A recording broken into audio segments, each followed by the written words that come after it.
Au cours des années qui ont suivi la Seconde Guerre mondiale, ils sont allés à des découvertes terrifiantes qui ont révélé la véritable ampleur de l'horreur nazie. Au cœur d'un ancien hôpital psychiatrique, découvert que des centaines de patients ont été tués dans le cadre de programmes d'euthanasie déguisés en traitements médicaux. Sans bruit, sans coup de feu, injection, faim et abandon. Plus loin, une école. Les SS secrets formaient les jeunes à l'art de tuer, les entraînaient avec des méthodes brutales pour les transformer en bourreaux sans scrupules. Berlin, les tours anti-aériennes colossales, des bunkers en béton presque indestructibles, se sont élevés comme des forteresses défensives, mais aussi comme centres de commandement où étaient cachées des informations et des armes cruciales expérimentales. Dans un autre coin du Reich, les installations ont été trouvées Lebensborn, où des femmes sélectionnées étaient forcées d'accoucher pour le régime, voler leurs enfants s'ils ne sont pas à la hauteur de l'idéal racial. Et sous terre, une usine gigantesque et un bunker inachevé, ils ont révélé le rêve inachevé d'une machine de guerre sans limite. Numéro 21. Les vestiges de la peur allemande. En 1940, les Allemands prirent le contrôle des îles anglo-normandes, un petit groupe de territoires britanniques situé au large des côtes françaises. C'était la seule partie du Royaume-Uni restée aux mains des nazis pendant le conflit. Ils commencèrent rapidement à la fortifier. Guernesey, Jersey et Origny regorgeaient de constructions défensives. Ils construisirent des bunkers, des postes d'observation, des avant-postes d'armes lourdes, des tunnels, des entrepôts et des abris souterrains. Tous ces éléments constituaient le mur de l'Atlantique, une ligne de défense érigée pour empêcher toute invasion maritime. Pour ces constructions, ils employèrent des prisonniers et du travail forcé. Ils creusèrent avec des outils rudimentaires, sans équipement de protection, et pendant des journées épuisantes. Le traitement était extrême. À Origny, ils construisirent même des camps de travail forcés. Les abris étaient construits en béton massif et très épais, souvent dissimulés dans des formations rocheuses ou enterrées. Certains étaient équipés de ventilation, de salles de commandement, d'espaces pour le stockage des missiles et de passages les reliant à d'autres défenses. De ces points, les plages, les hauteurs et les routes stratégiques étaient surveillées. Les îles continuèrent d'être renforcées jusqu'au dernier jour de la guerre. Plus l'Allemagne s'affaiblissait, plus elle ajoutait de structures.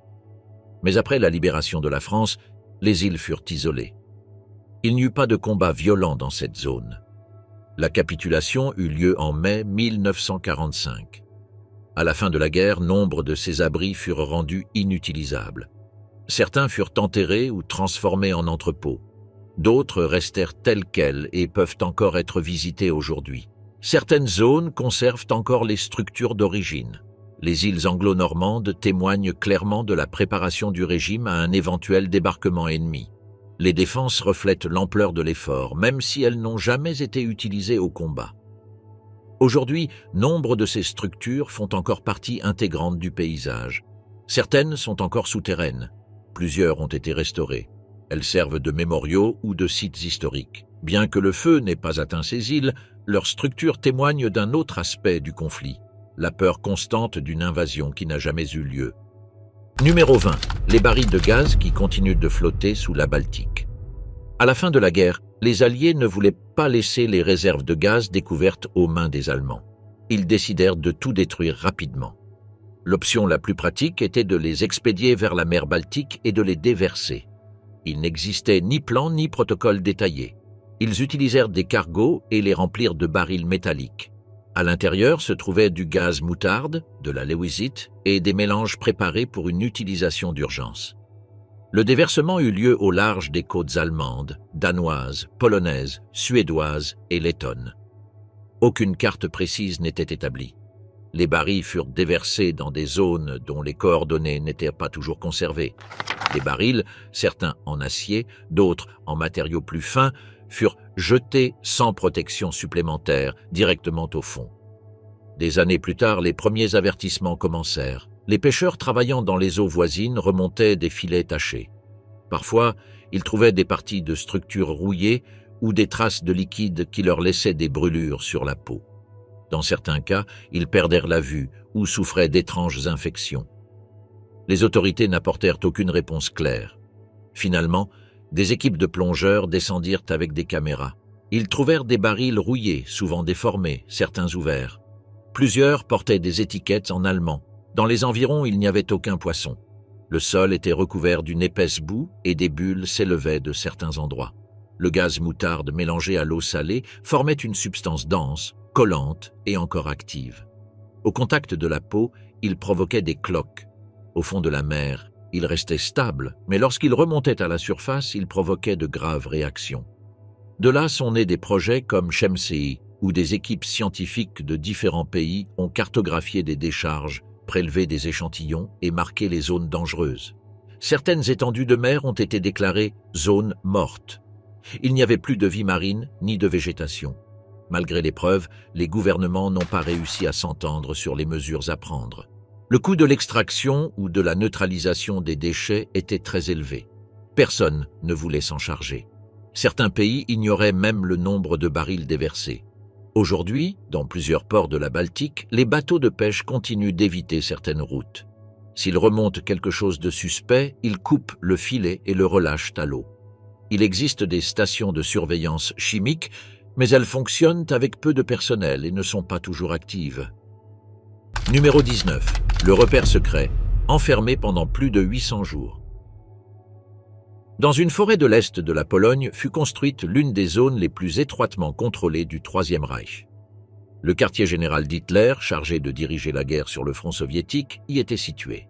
On l'appelait la tanière du loup. Pour y entrer, il fallait franchir des filtres secrets, des postes de contrôle dissimulés et des chemins bordés de clôtures. Ce n'était pas un bâtiment isolé. La zone était composée de nombreuses installations. On y trouvait des bureaux, des dortoirs, des générateurs, des centres radio et des abris. Les toits étaient recouverts de branches et de bâches, de sorte que rien n'était visible d'en haut. Certains murs étaient constitués de blocs de béton suffisamment épais pour résister aux explosifs. À partir de ce moment, Hitler dirigea des opérations clés contre l'URSS. Il y passa plus de 800 jours, la plupart enfermés dans son abri privé. Il recevait des documents, donnait des ordres et prenait des décisions sans quitter les lieux. Des techniciens plaçaient des explosifs à divers endroits. Si l'ennemi arrivait, il pouvait tout faire sauter en un rien de temps. Des voies d'évacuation étaient également aménagées en dessous. Certains de ces tunnels ne furent jamais retrouvés. C'est également là qu'eut lieu l'attaque du 20 juillet 1944. Klaus von Stauffenberg laissa une bombe lors d'une réunion. L'explosion fit plusieurs blessés, mais Hitler survécut. La surveillance fut ensuite renforcée. Les points d'accès furent fermés et de nouvelles barrières furent installées. La base comportait 3 niveaux. Le premier était réservé aux soldats et aux gardes. Le deuxième aux techniciens et au personnel administratif. Le troisième était réservé à Hitler et à son entourage. Lorsque tout fut détruit, en 1945, on tenta de la rendre inutilisable. On plaça des charges aux points clés. Malgré cela, une grande partie resta intacte. Aujourd'hui, d'énormes fragments reposent encore au même endroit. Pendant des décennies, personne n'y fit d'enquête sérieuse. Ce n'est qu'après la chute du bloc communiste que les fouilles commencèrent. Des câbles rouillés, des fondations brisées, des portes métalliques et des objets oubliés furent découverts. Aujourd'hui, le site reste vide. On peut y déambuler parmi des murs effondrés, des tunnels étanches et des structures non signalées. La carte est incomplète. De nombreux couloirs aboutissent à des impasses. Ceux qui s'y rendent disent que le plus frappant est l'impression générale. Il n'y a ni panneaux ni information, juste des bâtiments creux, construits pour faire la guerre sans rien voir de l'extérieur. Numéro 18, la salle sans nom de l'Institut Kaiser Wilhelm décore dans des vitrines. Dans une zone boisée au nord de Munich, près du lac de Starnberg, une structure en ciment avait été érigée sous un toit en tôle, isolé parmi les arbres. Elle n'avait aucune fenêtre, juste une porte arrière et une porte d'entrée avec une double serrure.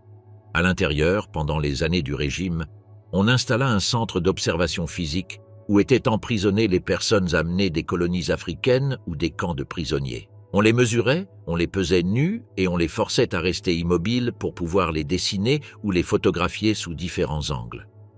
Tout était consigné dans des carnets numérotés et signés par des médecins SS. Certains jours, on les montrait à des étudiants ou à des invités. On les plaçait derrière une vitrine, dans une pièce vitrée avec un banc à l'intérieur, sans abri ni nourriture. Le sol était en ciment froid, les lumières restaient allumées toute la journée. À côté de cette pièce se trouvait un bureau avec des classeurs, une grande balance, des flacons de liquide et une table où étaient déposés les effets personnels. On ignorait la durée de leur séjour. Ils dormaient sur de fines nattes. On leur donnait à manger une fois par quart de travail, du pain, de l'eau et de la soupe en conserve. Des changements de vêtements étaient effectués tous les 4 ou 5 jours. Parfois, on les forçait à rester debout pendant des heures sans bouger pendant que leur réaction était enregistrée. En cas de chute, on les relevait et on les reposait. Ils ne parlaient à personne. Ceux qui travaillaient là portaient des uniformes blancs et des gants. Ils entraient, faisaient leurs devoirs et repartaient sans dire un mot. Les documents sur place parlaient de observations physiologiques.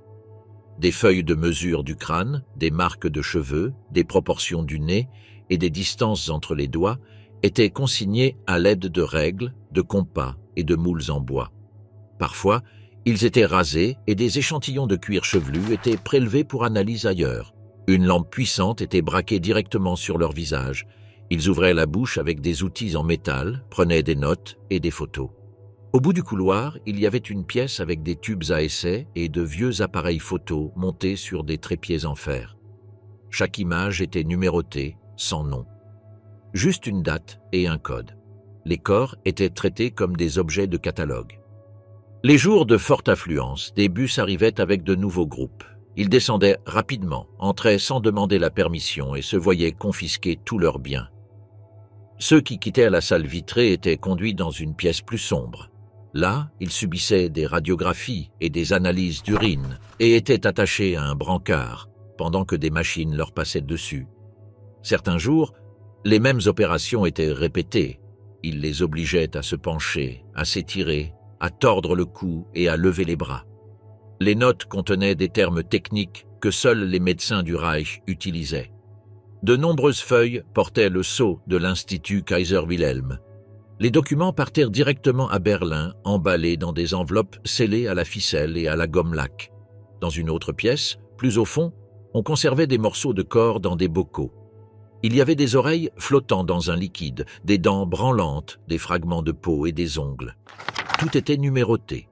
Sur une étagère se trouvait un torse entier, conservé dans du formol. Certains noms inscrits sur les contenants étaient identiques à ceux figurant sur les registres d'entrée. Les corps devenus inutiles étaient transportés par 2 gardes, enveloppés dans des couvertures, puis placés dans une camionnette banalisée qui quittait les lieux. Personne ne demandait où ils allaient, personne ne les revit jamais. Les ouvriers ne dormaient pas. Ils entraient par roulement. Ils empruntaient toujours le même itinéraire. Ils ne se parlaient pas. Un gardien prenait les présences et marquait à la craie sur la porte le nombre d'entrées et de sorties. Ceux qui présentaient des signes de maladie étaient isolés dans une pièce sans fenêtre. On les y laissait jusqu'à ce que leur corps cesse de réagir. Un médecin venait alors signer un formulaire de 3 lignes. Ce formulaire était conservé dans une enveloppe sans adresse de retour. À l'approche de la fin de la guerre, ils commencèrent à tout emporter. D'abord les bocaux, puis les cartons de dossier, puis les appareils photo. Les vitrines furent démontées. Une partie du matériel fut brûlée dans la forêt voisine. D'autres furent enterrés dans un fossé derrière le bâtiment. Ces derniers jours, on entendait des moteurs toute la nuit. Ils emportèrent même les luminaires du plafond. Il ne resta que le béton, les portes cassées et quelques fils électriques qui pendaient. Lorsque les Alliés traversèrent la zone, ils y pénétrèrent. Ils trouvèrent des taches sur les murs, des traces de rubans adhésifs sur le sol et des étiquettes tombées dans la poussière. Dans un coin, il y avait une chaussure d'enfant et une boîte de papier volant.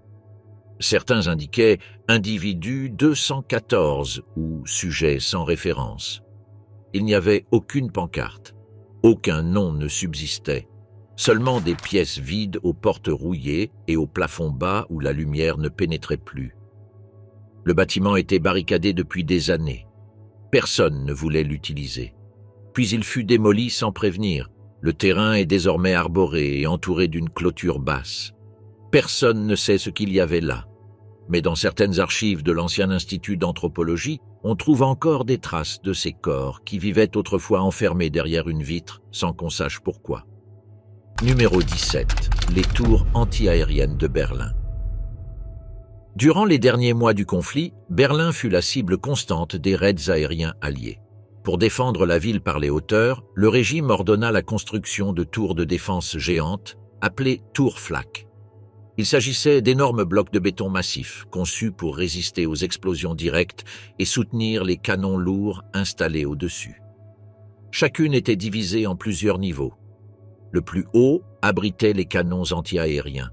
Les étages intermédiaires abritaient des salles de contrôle, des locaux avec du matériel technique et des zones pour les opérateurs radars.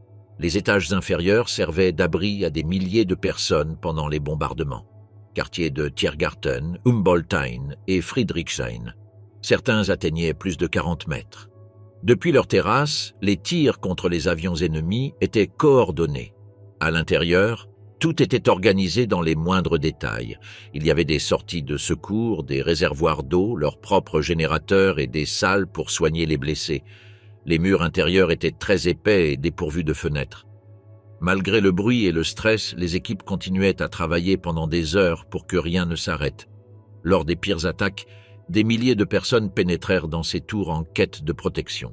Bien qu'elles aient été conçues comme des points défensifs, elles devinrent aussi pour beaucoup le dernier refuge. Elles résistèrent aux tirs directs sans s'effondrer. Lorsque l'armée soviétique arriva dans la capitale, certaines furent partiellement détruites, d'autres restèrent en l'état. Leur taille et leur robustesse rendirent leur démolition difficile. Dans les années qui suivirent, certaines furent recouvertes de terre, d'autres transformées en espaces publics. Aujourd'hui, plusieurs de ces tours anti-aériennes existent encore.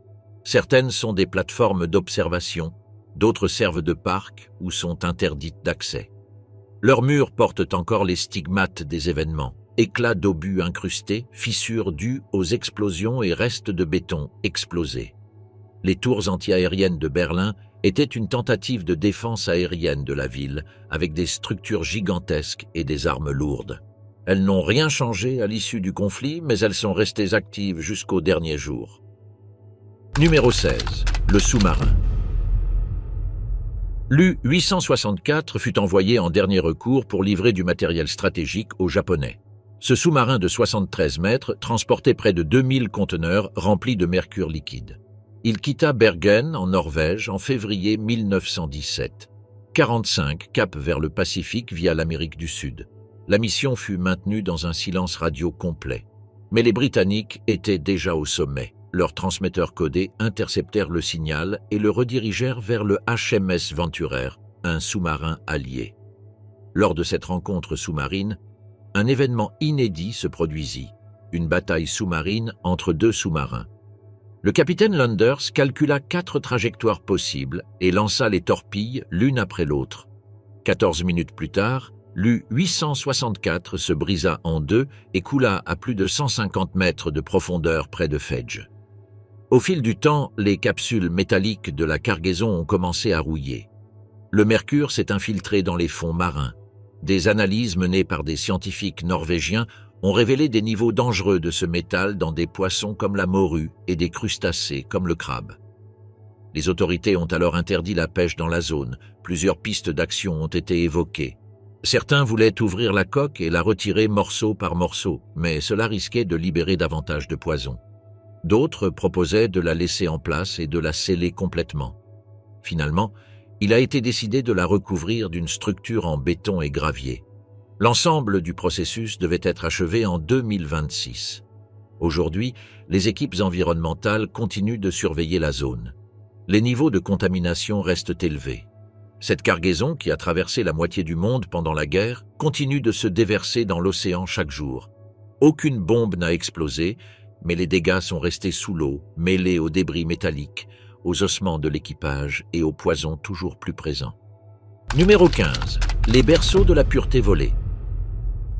Durant les années du régime, l'une des idées les plus perverses prit forme à travers un plan mêlant maternité, contrôle et pureté raciale.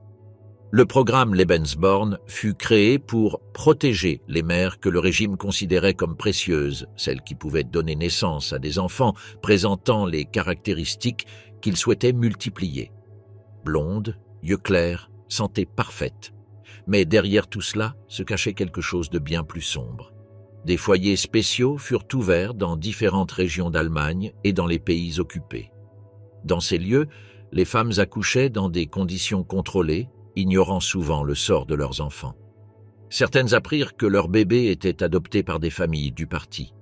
D'autres se virent retirer leurs enfants sans explication. Dans certains cas, les enfants venaient d'ailleurs, des enfants enlevés dans les pays envahis, mais qui semblaient assez allemands pour être rééduqués. À la fin de la guerre, nombre de ces foyers furent abandonnés. Les dossiers furent brûlés, les noms effacés, et des milliers de ces enfants grandirent sans savoir d'où ils venaient. Au cours des années suivantes, des indices commencèrent à être découverts, faux certificats, listes incomplètes, lettres cachées dans des placards. Certaines femmes survivantes racontèrent comment elles avaient été contraintes d'abandonner leurs enfants. D'autres récits parlaient d'enfants emmenés loin et élevés sous d'autres noms, comme si leur passé n'existait pas. Aujourd'hui, dans certaines de ces maisons, on peut encore observer des vestiges du passé. On y trouve des chambres avec de petits lits, de longs couloirs aux portes numérotées et des dessins d'enfants sur les murs. À certains endroits, des expositions discrètes ont été organisées, présentant des objets récupérés et des fragments de témoignages. Mais une grande partie du programme a été conservée.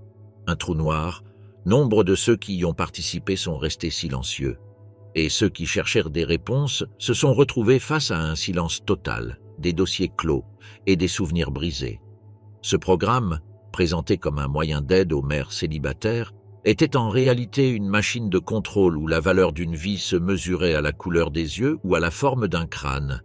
Et ces traces, bien que floues, continuent d'apparaître de temps à autre, comme les fragments d'une histoire qui n'a jamais vraiment pris fin. Numéro 14. L'usine cachée qui avalait les corps. En 1944, les bombardements alliés détruisaient déjà les usines allemandes plus vite qu'elles ne pouvaient les reconstruire. Pour continuer à produire des armes, les nazis ont tout mis sous terre. Dans le Harz, ils ont forcé les prisonniers de Buchenwald à creuser plus de 20 kilomètres de tunnels. On leur a fourni des lampes à huile et des outils lourds, et on leur a fait casser la roche pendant des heures sans interruption. Là, ils posèrent des rails, installèrent des presses géantes, installèrent des systèmes électriques et commencèrent à fabriquer des pièces. Ils produisirent de tout, des canons et des pièces de char au fuselage du nouvel avion à réaction Messerschmitt 262.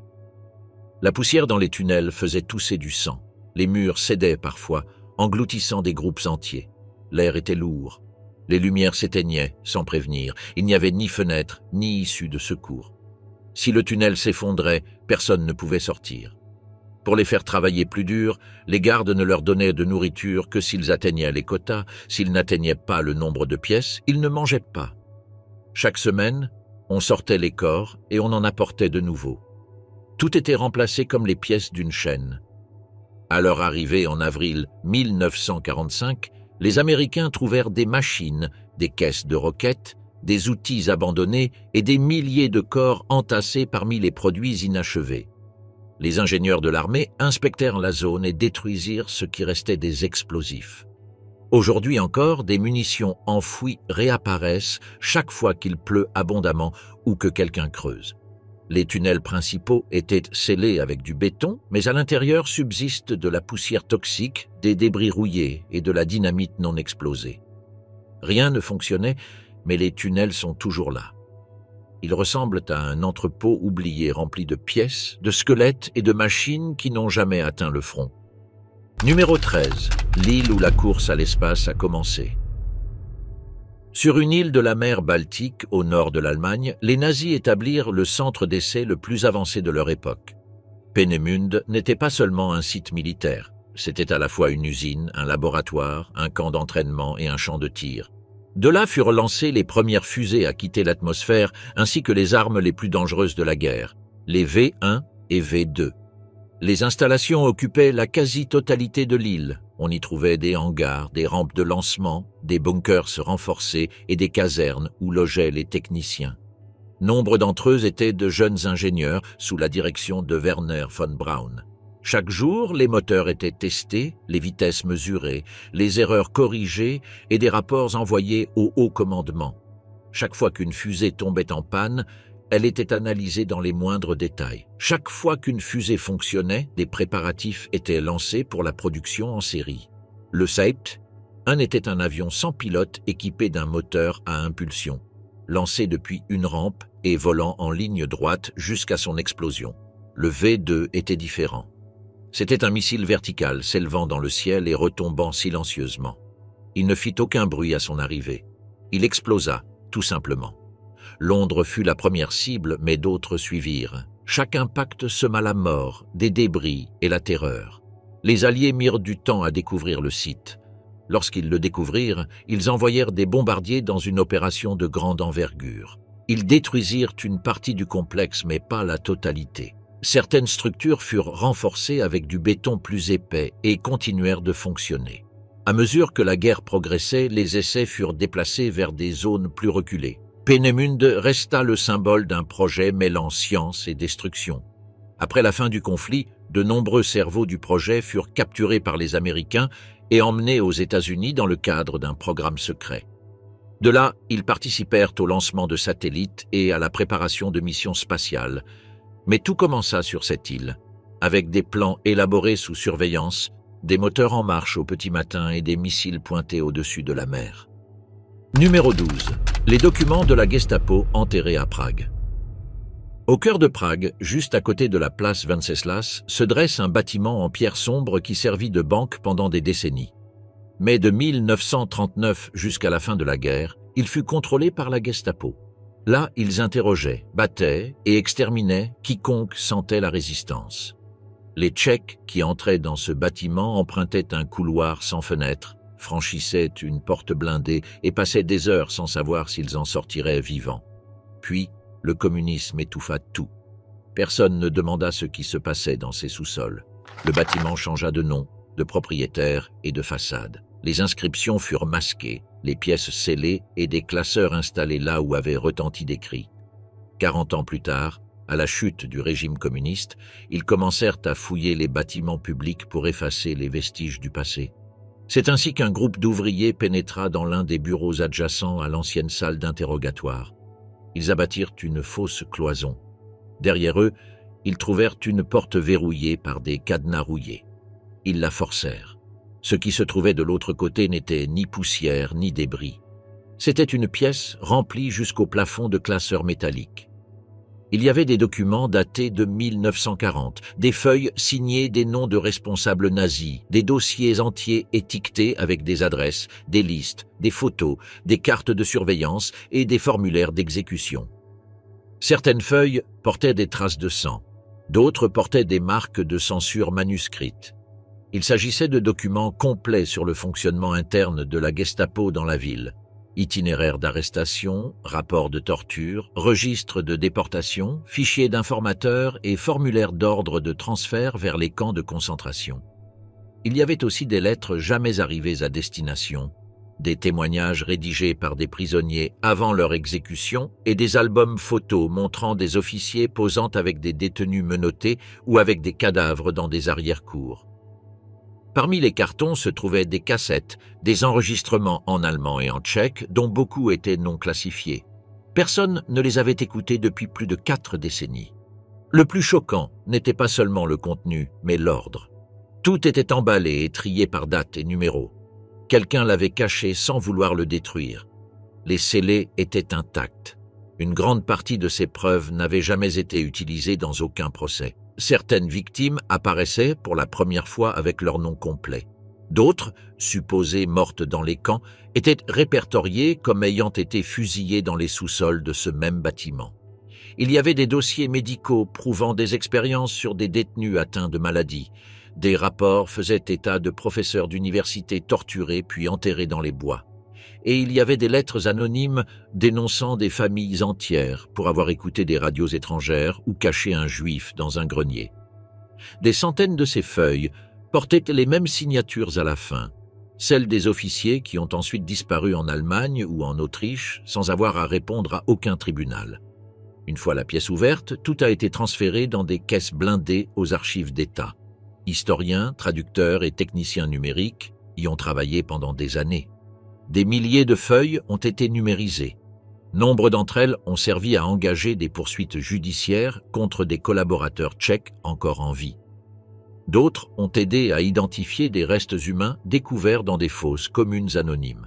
Certains enregistrements ont permis de faire la lumière sur des cas oubliés, et plusieurs proches de disparus ont reçu pour la première fois une explication concrète. Les rapports, les dates, les photos, tout concordait.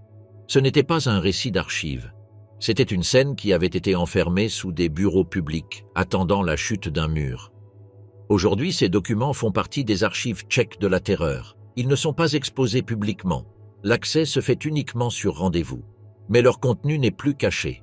Des copies en ligne, des sections traduites et des documents déclassifiés circulent entre universités et centres commémoratifs. Il reste des enregistrements à visionner et des dossiers non ouverts. Nul ne sait s'il existe d'autres salles comme celle-ci dans d'autres bâtiments, avec des portes closes et des étagères pleines, attendant que quelqu'un interroge à nouveau ce qui n'était pas censé être expliqué. Mais cette fois, à Prague, un mur mal placé a fini par révéler la véritable bureaucratie de la terreur. Numéro 11, la galerie d'art qui a failli exploser à la dynamite. Dans une petite ville des Alpes autrichiennes, près du lac Altaussee, se trouve une mine de sel exploitée depuis des siècles. Pendant la guerre, les nazis en firent l'une des cachettes les plus importantes d'Europe. Ils y entreposèrent des milliers d'œuvres d'art volées dans des musées, des églises et des maisons privées. Tableaux, statues, tapisseries, manuscrits, tout ce qui pouvait tenir dans un wagon finissait par s'engouffrer dans les tunnels froids de cette montagne. Les galeries étaient longues, sombres et constamment humides. Des éclairages, des portes blindées, une ventilation artificielle et des plateformes pour stocker les œuvres étaient installées. Certaines étaient enveloppées dans des couvertures, d'autres demeuraient dans leur cadre doré. Au milieu de ce chaos ordonné, des noms comme Vermeer, Rembrandt et Michel-Ange apparaissaient. On y trouvait également des œuvres qu'Hitler avait personnellement sélectionnées pour le musée qu'il projetait de construire à Linz. Chaque objet avait son étiquette, son origine et sa destination prévue. Lorsque le front commença à s'effondrer, la crainte que les Alliés ne s'emparent de la mine poussa des officiers fanatiques à proposer de la faire sauter à l'explosif. Ils voulaient tout détruire avant qu'elle tomberait entre des mains étrangères. Les mineurs locaux la prirent. Certains risquèrent leur vie en entrant de nuit pour retirer les bombes. D'autres envoyèrent secrètement des messages à la résistance. Finalement, à l'arrivée des troupes américaines, elles découvrirent de la dynamite non explosée, des barils remplis d'huile inflammable et une galerie entière dont les murs étaient menacés d'effondrement. Les œuvres étaient là, certaines brisées, d'autres en parfait état. Soldats et experts en art passèrent des semaines à emballer, cataloguer et récupérer ce qu'ils purent. Il fallut des camions entiers pour tout sortir. Des années plus tard, des pièces manquantes continuaient de réapparaître, déplacées ou cachées. Aujourd'hui, la mine est toujours en activité. Certains passages furent fermés, d'autres transformés en musées. Et il existe encore des zones où l'on pense que des œuvres enfouies pourraient subsister, attendant d'être découvertes derrière des portes murées ou des passages scellés par des pierres. Numéro 10. La bombe qu'ils ont essayé d'allumer sous une église. Dans une petite ville du sud de l'Allemagne appelée Egerloch, entourée de collines et de vieilles maisons, le régime nazi a lancé l'un de ses projets souterrains les plus ambitieux. Dans une grotte creusée juste sous une église, ils ont installé un réacteur nucléaire expérimental. Ils l'ont fait à la hâte et en secret, alors que la guerre en était déjà à ses derniers mois et que les bombes tombaient de plus en plus près. L'accès se faisait par une pente raide, protégée par une lourde porte. À l'intérieur, une équipe de physiciens travaillait sous les ordres directs du haut commandement. Le projet était mené par des scientifiques comme Werner Heisenberg, qui tentaient de réaliser une réaction nucléaire contrôlée avant que les Alliés n'y parviennent. Le hall principal était petit, mais rempli de câbles, de cylindres, d'eau lourde et de structures métalliques contenant des blocs d'uranium. Ils disposèrent les pièces selon une grille. Chaque bloc fut immergé dans des conteneurs et relié au système central. Ils tentèrent de mesurer les émissions, d'observer les changements et d'enregistrer tout signe de réaction soutenue. Mais l'énergie était insuffisante. La configuration n'atteignait pas le point critique. Ils ajustèrent les mesures, ils réorganisèrent le dispositif, ils poursuivirent les tests, Pendant ce temps, les Américains suivèrent déjà l'avancement de ce programme. En avril 1945, une unité spéciale pénétra dans la ville et prit le contrôle de l'installation sans tirer un seul coup de feu. Ils trouvèrent le réacteur intact avec tous ses composants en place. Ils le démontèrent pièce par pièce, le chargèrent sur des camions et l'envoyèrent pour étude. Le matériel radioactif fut retiré, les documents confisqués et les scientifiques interrogés. Le projet n'a jamais abouti. Mais il prouvait que l'Allemagne était plus proche de la technologie nucléaire qu'on ne le pensait.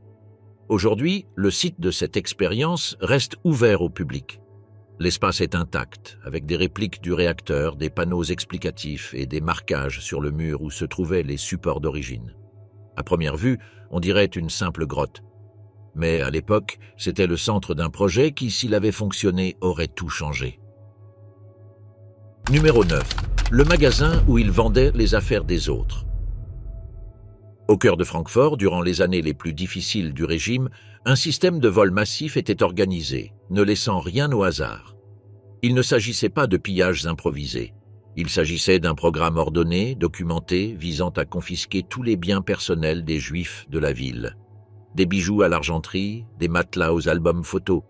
Tout ce qui avait de la valeur ou pouvait être réutilisé était collecté, emballé et envoyé dans de grands entrepôts sous contrôle officiel. Les maisons étaient vidées par des équipes entraînées. Ils allaient pièce par pièce. Ils enregistraient ce qu'ils trouvaient, le pesaient, l'étiquetaient, puis le mettaient dans des cartons portant des numéros de série. Les objets les plus précieux étaient envoyés au bureau du parti ou redistribués aux membres SS. Le reste était stocké dans des entrepôts aux étagères interminables où les objets étaient empilés comme de la marchandise. L'un des principaux entrepôts se trouvait rue Grosse, Friedberger. Des centaines de meubles, d'instruments de musique, de portraits, d'outils et d'horloges y arrivaient.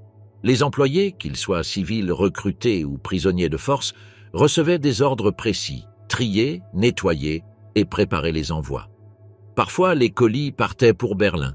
D'autres fois, ils étaient acheminés vers des maisons occupées par des fonctionnaires de haut rang. L'origine importait peu, seule l'utilisation prévue importait. Lorsque les Alliés prirent Francfort, ils découvrirent ces entrepôts intacts. Ce qu'ils virent n'était pas un musée, c'était un instantané figé du pillage. Des bureaux couverts de documents personnels, des tiroirs contenant des alliances, des valises remplies de vêtements de bébé. Chaque objet avait un propriétaire, mais aucun n'avait de nom. Les soldats photographièrent les lieux avant de les toucher. Ils commencèrent ensuite à identifier les pièces, même si beaucoup avaient déjà été déplacés si souvent qu'il était impossible d'en retracer l'origine. Certains objets finirent dans les archives, d'autres furent restitués par chance. Mais la plupart demeurèrent, témoins du système de vol le plus systématique jamais mis en œuvre dans une ville moderne. Numéro 8. La maison d'anniversaire au sommet. À plus de 1800 mètres d'altitude, au sommet d'une montagne du sud-est de l'Allemagne, fut construit l'un des bâtiments les plus remarquables du régime. La Kehlsteinhaus, surnommée le Nid d'Aigle, était une imposante maison de pierre perchée au bord d'un précipice, avec une vue à des kilomètres à la ronde. C'était un cadeau du parti à Hitler pour son 50e anniversaire, bien qu'il ne l'ait visité que quelques fois. Pour y accéder, les visiteurs empruntaient une route creusée dans la roche, véritable prouesse technique qui serpentait à travers des virages en épingles à cheveux, de courts tunnels et des parois verticales. Au bout du parcours, un ascenseur doré conduisait directement les visiteurs au hall principal. Tout était conçu pour impressionner, d'immenses cheminées, de hauts plafonds, du bois sombre, du marbre rouge importé d'Italie et d'immenses fenêtres donnant sur la vallée. Malgré son atmosphère de forteresse, le lieu n'était pas une caserne. Il servait plutôt de lieu de rencontres sociales, de déjeuner, de réception et de rencontres discrètes. On y prenait des photos officielles, on y servait des vins de luxe et on se promenait sur la terrasse avec des jumelles. Nombre de visiteurs repartirent en disant qu'ils avaient l'impression d'être au sommet du monde. À la fin de la guerre, les troupes alliées retrouvèrent le lieu presque intact. Certains éléments avaient été pillés par les derniers soldats en fuite. D'autres étaient encore en place. Les murs étaient encore ornés de peintures. La table était encore dressée. Il n'y avait ni documents secrets ni plans militaires. Seulement les traces de ceux qui l'avaient utilisé comme abri temporaire. Pendant des années, la question de sa destruction a été débattue. Finalement, il a été décidé de le préserver, davantage comme symbole de ce qu'il était autrefois que comme hommage. Aujourd'hui, il sert de restaurant et d'attraction touristique. Des milliers de personnes y grimpent chaque été pour admirer le panorama, arpenter les couloirs et prendre des photos du lieu où se réunissaient autrefois les hauts gradés du régime.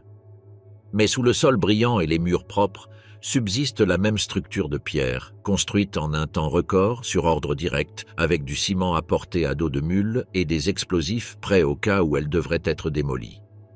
Le trésor caché de Merkers. Début 1945, alors que le front occidental s'effondrait et que les troupes américaines sillonnaient l'Allemagne à toute vitesse, un groupe de soldats arriva dans le village de Merker, au centre de l'Allemagne. Les habitants y rapportèrent une étrange observation, des mouvements de camions pendant la nuit, des gardes armés et l'ordre strict de ne pas s'approcher d'une mine de sel voisine. Les officiers en prirent note et décidèrent de descendre inspecter les lieux. L'entrée était étroite, mais le tunnel descendait plusieurs mètres sous terre. En avançant, ils comprirent qu'il ne s'agissait pas d'une installation minière ordinaire. Les murs étaient renforcés, les portes scellées et au fond, derrière une trappe métallique, ils découvrirent l'une des plus importantes découvertes de la guerre. Des dizaines de tonnes de lingots et de pièces d'or, des sacs remplis de billets de banque étrangers, des valises contenant des documents, des boîtes de bagues, de montres et de bijoux confisqués dans les camps de concentration. Tout était rangé, emballé et classé. On y trouvait également des œuvres d'art, des meubles anciens et même des archives de la Banque centrale du Reich. L'endroit avait été transformé en une sorte de chambre au trésor. Elle avait été secrètement transférée de Berlin, alors qu'il était déjà évident que la capitale était sur le point de tomber. La profondeur, l'accès difficile et l'humidité constante contribuaient à la dissimuler. Les soldats ont dressé l'inventaire. Chaque pièce a été enregistrée, photographiée et mise en sécurité. Au total, plus de 100 tonnes d'or, ainsi que des millions en espèces et en biens, ont quitté la mine dans des camions protégés. Pendant des semaines, des équipes spéciales ont inspecté chaque recoin à la recherche de passages secrets ou de compartiments scellés. Cette découverte n'était pas seulement choquante par sa quantité. Le plus frappant était la nature des objets. Dents en or, broches d'enfants, chaînes gravées de noms. Chacun de ces objets évoquait une personne à qui tout avait été volé. La mine n'était pas qu'un coffre-fort. C'était le témoin silencieux d'une opération de pillage à l'échelle nationale, dissimulée sous terre pendant l'effondrement du régime. Aujourd'hui, le site est fermé au public, mais des images de la découverte continuent d'apparaître dans les archives militaires. Sur ces photos, on voit des lingots empilés à côté de casques, d'armes rouillées et de portraits au cadre brisé, le tout sous la même lumière tamisée d'une galerie. Numéro 6, la machine perdue de Silésie. Dans la région de Basse-Silésie, près de la frontière entre l'actuelle Pologne et la République tchèque, les nazis ont mis en place l'un de leurs projets les plus étranges et les plus secrets. Ils l'ont appelé Die Glock, qui signifie « la cloche » en allemand. Il s'agissait d'un appareil expérimental, de forme cylindrique et aux bords arrondis qui, selon les rapports des services de renseignement alliés, était enfermé dans une structure souterraine à accès limité et doté d'un personnel hautement spécialisé. L'appareil mesurait environ 2,4 mètres de haut, était doté d'un épais boîtier métallique et était relié à des tubes, des générateurs et des compartiments étanches. À l'intérieur se trouvait un liquide que certains appelaient Xerom 525.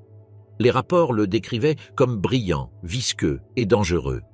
Personne en dehors du projet ne savait avec certitude à quoi servait cet appareil, mais les quelques documents récupérés indiquent qu'il était destiné à impliquer la propulsion, le magnétisme, voire la manipulation de la gravité. Le projet était supervisé par des ingénieurs du programme SS Wunderwaffe, chargés de développer des armes susceptibles de renverser le cours de la guerre. Le site d'essai se trouve près d'une structure connue sous le nom de The Henge, une série de piliers de béton disposés en cercle que certains relient au terrain d'essai de Die Glock. Cependant, aucun plan complet ni aucune photographie originale de l'appareil en fonctionnement n'ont jamais été retrouvés. Ce qui a le plus intrigué les enquêteurs alliés, c'est la disparition soudaine du matériel et de l'appareil. À la fin de la guerre, Lorsque les troupes soviétiques sont arrivées dans la région, elles n'ont trouvé aucune trace de l'appareil ni des scientifiques impliqués. On suppose qu'une partie du matériel a été déplacée ou détruite pour éviter d'être capturée. D'autres pensent que les responsables se sont enfuis grâce à des réseaux clandestins protégeant de hauts responsables du régime.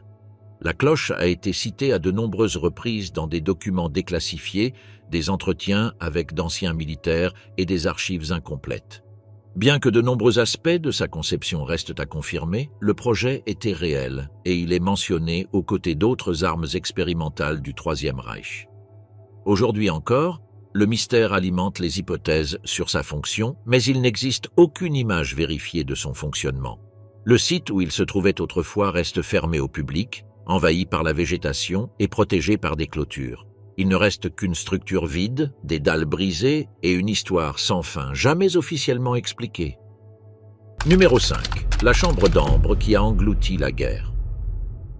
Pendant des siècles, la chambre d'ambre fut l'un des espaces décoratifs les plus impressionnants au monde. Pièce entièrement recouverte de panneaux d'ambre sculptés, d'incrustations d'or et de miroirs ornés, elle fut conçue à l'origine en Prusse, puis installée au palais Catherine, près de Saint-Pétersbourg. Son éclat orangé, ses reliefs polis et ses moulures complexes en faisaient une œuvre d'art unique, admirée par les rois, les diplomates et les visiteurs du monde entier. Lorsque l'Allemagne envahit l'Union soviétique en 1941, l'armée progressa rapidement sur le territoire russe et l'une de ses cibles culturelles était précisément cette pièce. Malgré toutes les tentatives pour la protéger, la démonter ou la cacher, les nazis réussirent à s'emparer de chaque pièce. Ils emballèrent les panneaux, les numérotèrent et les expédièrent dans des caisses à Königsberg, dans l'actuel Kaliningrad, où ils furent installés au musée du château local. Pendant plusieurs années, elles y étaient exposées au public. Mais lorsque la guerre prit un tournant et que l'avancée soviétique devint inéluctable, les évacuations commencèrent. Les autorités allemandes tentèrent de déplacer le contenu du musée avant l'explosion des bombes. Cependant, après le siège et le bombardement de Königsberg en 1944, le château fut presque entièrement détruit. Depuis, la chambre d'ambre a disparu. Il ne reste aucune trace officielle de l'endroit où les caisses ont fini, ni aucune photographie confirmant leur état après l'attaque. Pendant des décennies, chercheurs et chasseurs de trésors russes et allemands ont cherché des indices. Certains pensaient qu'il avait été transporté par bateau et avait coulé dans la mer Baltique. D'autres pensaient qu'il était enfoui dans une mine ou un bunker qui s'était effondré. Des fouilles ont même eu lieu en Pologne et en Allemagne, basées sur des rumeurs et des déclarations d'anciens combattants. Mais aucune n'a donné de résultats concluants. Il ne reste qu'une reconstitution moderne, installée dans le même palais où se trouvait l'original, réalisée à partir de vieilles photographies et de matériaux similaires. Mais la véritable chambre d'ambre, celle qui a traversé les siècles et les guerres, est toujours portée disparue. Ce fut l'un des plus grands vols d'œuvres d'art de l'histoire et l'une des énigmes culturelles non résolues par la guerre. Numéro 4. Le labyrinthe sans issue du projet Ries. Au cœur des montagnes du sud de la Pologne, au milieu de forêts denses et de chemins de terre non balisés, les nazis ont développé un réseau de tunnels et de structures souterraines encore mal compris aujourd'hui. Le projet a été baptisé Ries, qui signifie « géant » en allemand. Il ne s'agissait pas d'un site unique, mais d'une série d'installations reliées entre elles, creusées dans la roche, réparties sur différentes parties des monts Howl. Les travaux commencèrent en 1943, alors que l'avancée alliée sur le front de l'Est était déjà manifeste. Pour sa construction, des prisonniers du camp de concentration de Gross-Rosen furent employés, se tuant au travail dans des tunnels emplis de poussière, d'humidité et de lourdes machines. À l'aide de dynamite, de pelles et de marteaux-piqueurs, ils ouvrirent des passages, renforcèrent les plafonds avec des poutres d'acier et créèrent de vastes chambres dont beaucoup n'avaient aucune fonction visible. Personne ne savait exactement à quoi ils servaient. Certains couloirs s'enfonçaient dans la montagne sur des centaines de mètres. D'autres se terminaient abruptement par des murs lisses. On y trouvait des sections avec des rails, des zones avec des plateformes en béton et des entrepôts où étaient stockés des matériaux non étiquetés. Tout était sous stricte surveillance militaire. Plans partiels, équipements isolés et ordres provenaient directement des plus hautes instances du régime. L'une des théories les plus courantes est que le complexe devait servir de quartier général souterrain, blindé contre les bombardements et relié par des tunnels internes permettant l'évacuation ou la mobilisation des troupes sans être exposées. D'autres pensaient qu'il abriterait des usines d'armes secrètes, voire des laboratoires expérimentaux. En réalité, à la fin de la guerre, le projet n'était pas achevé. À leur arrivée, les Soviétiques découvrirent des couloirs abandonnés, des machines rouillées, des squelettes dans des galeries effondrées et des plans incomplets. Aucun document n'expliquait la finalité des travaux. Certaines zones étaient scellées, d'autres partiellement inondées. Pendant des années, les tunnels furent fermés et la végétation les recouvrit progressivement. Entrée. Aujourd'hui, certaines parties du complexe peuvent être visitées avec un casque et une lampe torche, mais la plupart restent inaccessibles. Certaines zones ont peut-être été bloquées par des glissements de terrain, d'autres n'ont jamais été achevées. Il ne reste qu'un labyrinthe anonyme et sonore fait de murs de béton, de grues sans câbles et de plateformes sans issue. C'est l'un des plus grands vestiges du régime et en même temps l'un des plus énigmatiques. Numéro 3. Le bunker où tout s'est terminé. À quelques mètres de la porte de Brandebourg, sous un jardin simple et sans intérêt, se trouvait l'un des sites les mieux gardés et les plus secrets des dernières années du régime. Le Führerbunker était une structure souterraine conçue comme refuge pour les commandants de haut rang, mais il devint finalement le siège ultime du pouvoir nazi. Construit à plusieurs mètres sous terre, au milieu de couches de béton armé, de couloirs étroits et de portes blindées, il fut progressivement agrandi à mesure que la situation militaire empirait. L'accès était limité. Un couloir partait de la chancellerie du Reich, des escaliers métalliques, des chambres à pression et des pièces austères, sans fenêtres, aux murs épais et aux plafonds bas. Les membres les plus proches du cercle intime d'Hitler y résidaient durant les dernières semaines, ainsi que les officiers, les aides de camp et le personnel médical.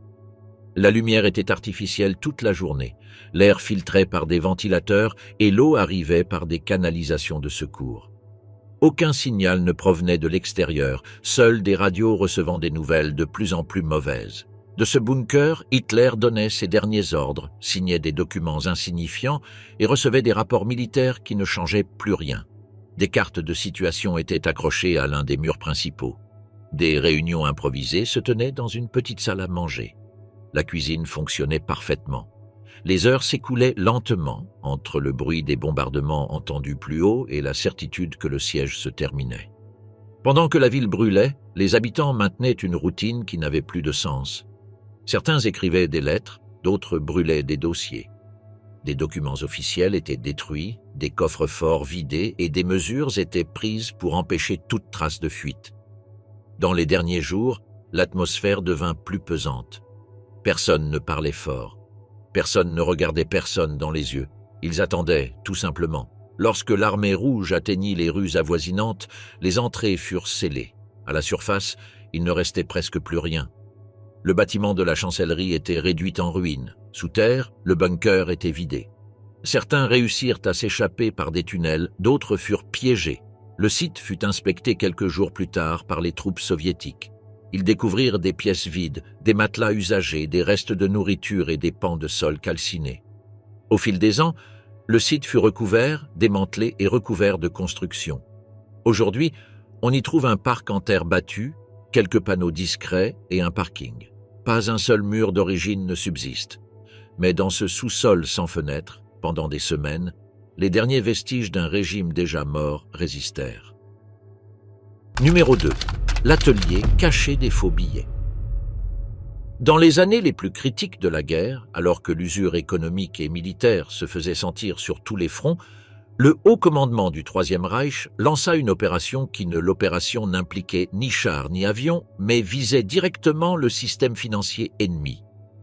Le plan était apparemment simple, inonder le Royaume-Uni de fausses livres sterling pour déstabiliser son économie. Ils l'appelèrent « Opération Bernard ». Pour ce faire, ils rassemblèrent un groupe trié sur le volet de prisonniers au sein du camp de concentration de Sachsenhausen. Ce n'étaient ni des soldats, ni des ingénieurs. C'étaient des imprimeurs, des graveurs, des typographes, des experts en papier-monnaie. Ils étaient contraints de travailler dans des installations fermées, sous surveillance constante, avec des outils spécialisés. Ils reproduisaient les plaques, le papier, les numéros de série et même l'usure typique des billets en circulation. Pendant des mois, ils imprimèrent de fausses livres sterling, pratiquement impossibles à distinguer des vrais. C'était un travail minutieux. La moindre erreur pouvait trahir l'ensemble du processus.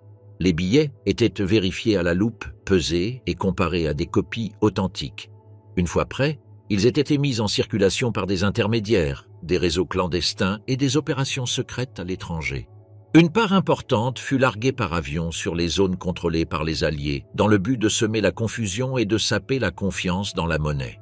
Une autre partie servit à financer des opérations secrètes, des pots de vin, l'achat de ressources stratégiques et le soutien à des espions dans divers pays. Pendant un temps, le plan fonctionna. Certaines banques ne virent pas la différence.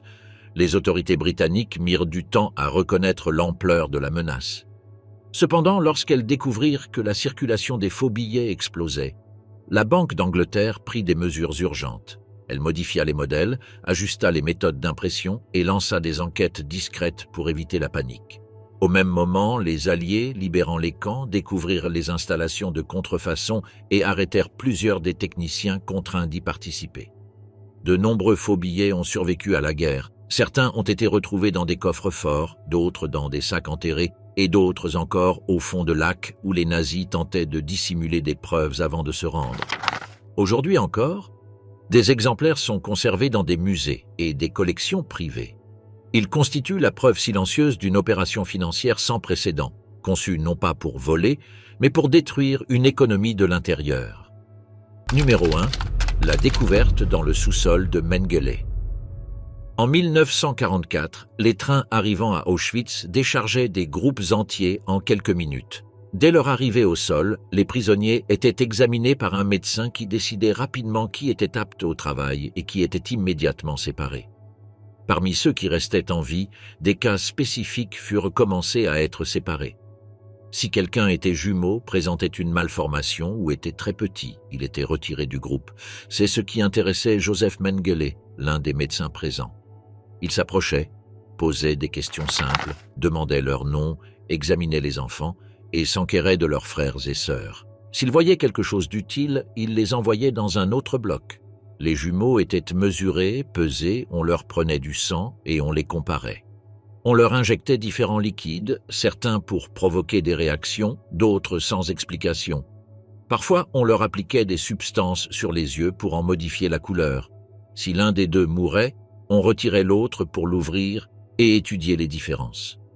Certains enfants subissaient plusieurs interventions chirurgicales sans anesthésie. Tout était consigné sur des feuilles conservées dans des dossiers. Quand, une fois les procédures terminées, les restes étaient envoyés ailleurs pour des analyses plus approfondies. L'objectif n'était pas de guérir quoi que ce soit. Il s'agissait simplement d'observation et d'enregistrement. Ceux qui apportèrent leur aide étaient également des prisonniers. Certains avaient d'anciens emplois médicaux, d'autres se contentaient de faire ce qu'on leur demandait. Ils devaient enregistrer des données, aider à déplacer des enfants ou nettoyer leurs dépouilles.